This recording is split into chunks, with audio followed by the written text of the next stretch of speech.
costs may be greater than Obama anticipates. On Wednesday, President Obama announced he would order a gradual troop withdrawal from Afghanistan. On a superficial level, there is nothing surprising about this decision. Obama is simply implementing what he had promised the American people in 2009 when he agreed to honor General Stanley McChrystal's request for more troops. The surge was always going to be temporary, especially in view of budgetary pressures caused by the financial crisis. Do you think that the U.S. will withdraw from Afghanistan by this deadline? I think they are not going to withdraw completely. Partially they're going to withdraw.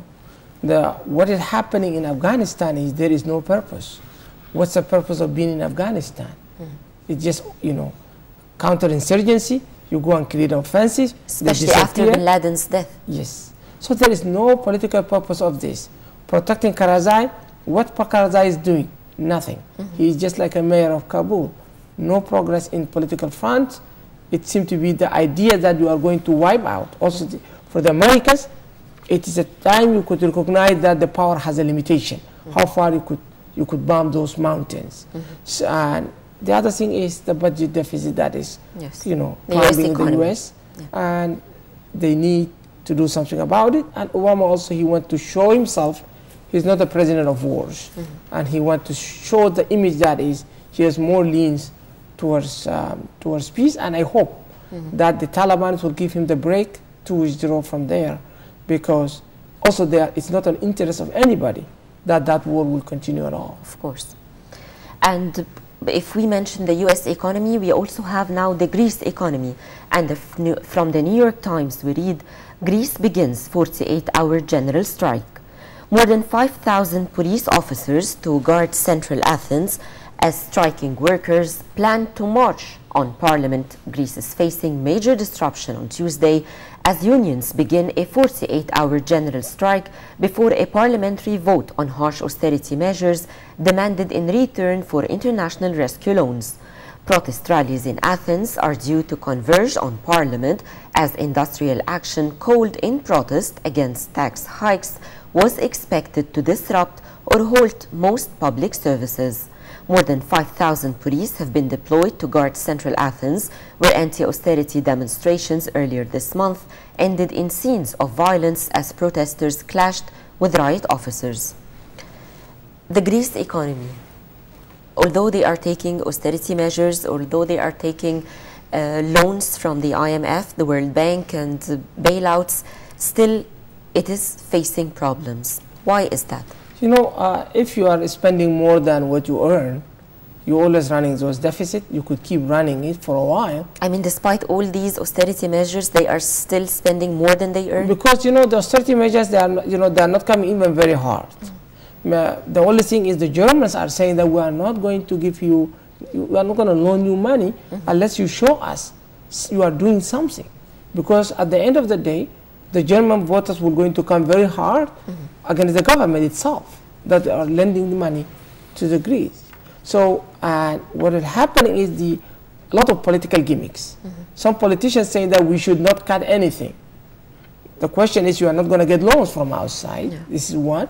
Number two, you cannot afford to keep doing that. It's true that they can prey on the euro. If the euro is collapsed, it is Germans and Turks and probably Spain's.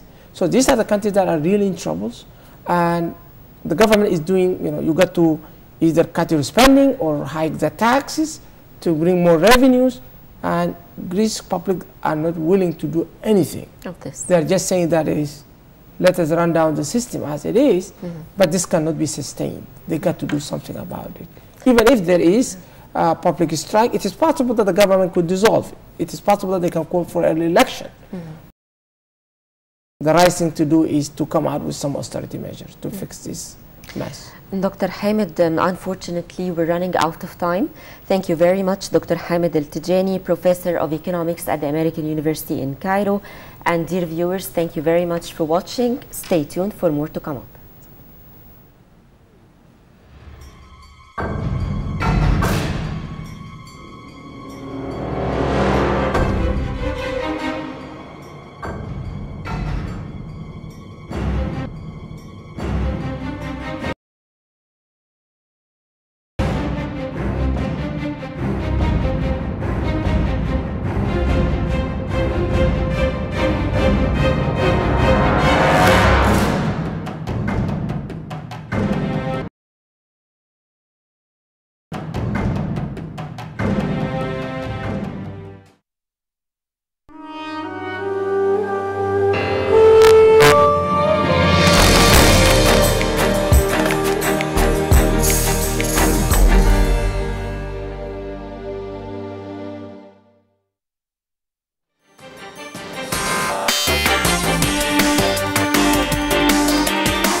welcome to a new edition of the Daily Debate with Hani Saif and Hamid Eltgani. As always, we'll be discussing two very important topics tonight. Hello, Hani. Hello, Hamid. The first topic for be discussing the International Criminal Court's decision to issue an arrest warrant against Libyan leader Muammar Gaddafi. We'll be talking about this arrest warrant and the prospects that will follow this warrant on the Libyan people, and we'll be talking about that right after the top stories. What's your topic, Mahtab? In the second segment of the Daily Debate, Hani will be discussing Egypt's announcement that it does not need